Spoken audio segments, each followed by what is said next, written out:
Alan woke and stretched, feeling the quiet hum of Brightstar beneath him. He took a long, relaxing shower, his thoughts drifting, as they often did, to Antigua's realm, the ocean beneath the ocean, a hidden world layered with life, pressure, and wonder. The idea that such a place truly existed filled him with awe every time he thought about it. Afterward, he dried himself thoroughly and slipped into his e-warrior suit. Almost instantly, Glitch surrounded him, jumping, spinning, tugging at his cape with mechanical excitement. He wanted to play catch. Alan smiled.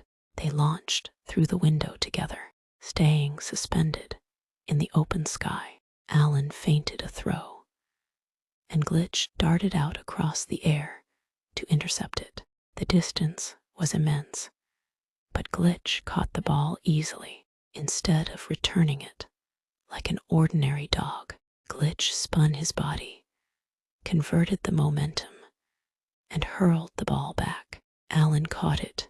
They continued, throwing the ball farther and farther apart, stretching the distance until they were hurling it across the city itself, catching and returning it through open sky. Glitch was getting faster, sharper, developing in ways that still surprised Alan. There was something different about him. A familiar chime sounded from Alan's belt. "Maya," he said. "Mission alert," the AI replied. "A tsunami is forming at the waterfront coast. Sensors confirm rapid escalation." Alan didn't hesitate. He flew back into the base, opened a drawer, and grabbed an assortment of small, glowing orbs.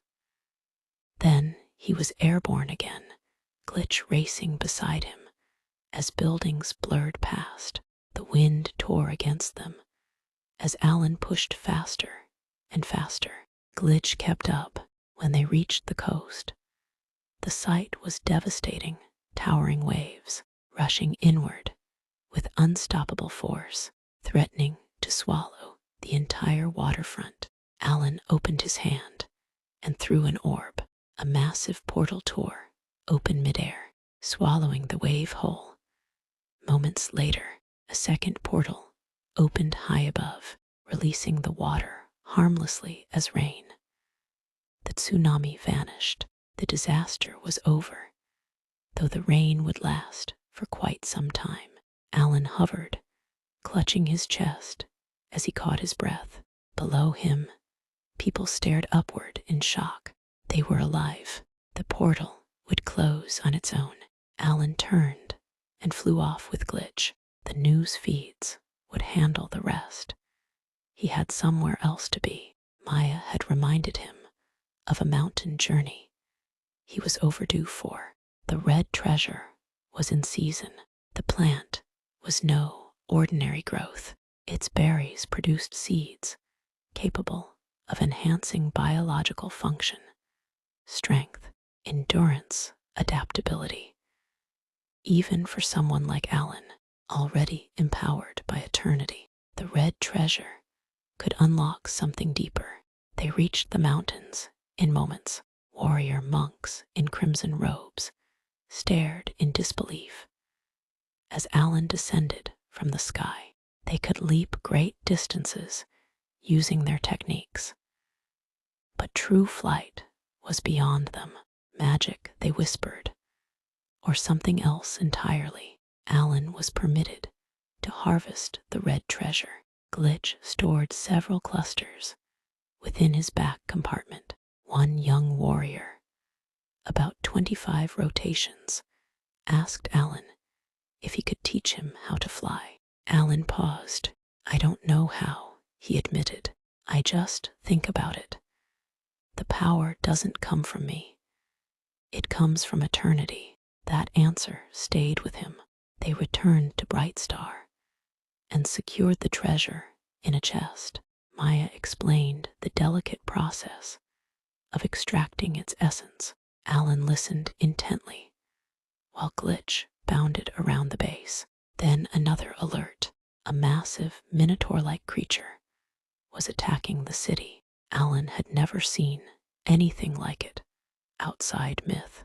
He flew to intercept it. "What are you?" Alan demanded. "Why are you attacking Brightstar?" The creature's voice was deep and grim. Your end is at hand, defender of the weak." The Minotaur swung. Alan vanished from its path. The battle exploded across the skyline. Alan fought while rescuing civilians, pulling people from collapsing structures, redirecting debris, moving faster than the eye could follow. Brightstar was alive, with flying vehicles and chaos. But not a single civilian was harmed. A brutal kick sent Alan crashing through the air. Before the creature could strike again, Glitch slammed into it, harassing, distracting, relentless. Alan rose and called out, "Lucidus!" The dragon descended from the clouds. Together, Alan, Lucidus, and Glitch, they overwhelmed the beast.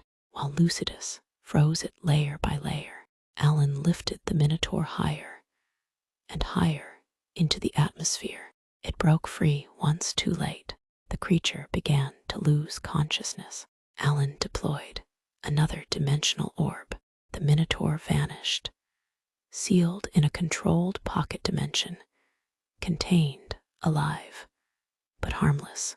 Back on the ground, Alan addressed the people. Cameras surrounded him. But this time he spoke. He didn't promise answers. He promised unity. They were resilient. They always had been. Back at the base, Alan stared at the orb. "What happens if I keep storing creatures like this? Is containment enough? Or just delay?" Lucidus rested inside the base, massive and calm. Alan offered him some of the red treasure. The dragon hesitated, then consumed it. Something changed. Alan felt it too. When he drank the essence, his emotions expanded, not outward, but everywhere. "I can feel them," Alan said softly. "The people, their emotions, miles away." Lucidus nodded. He felt it as well. Alan flew upward, Lucidus beside him. Glitch remained at the base. Alan ascended into the clouds and closed his eyes. His consciousness shifted. The red treasure and eternity were merging slowly, permanently. Too many questions suspended among the clouds. Alan entered meditation, feeling the living pulse of Brightstar beneath him, and for the first time, he truly understood what it meant to protect not just a world, but everyone on it. The end.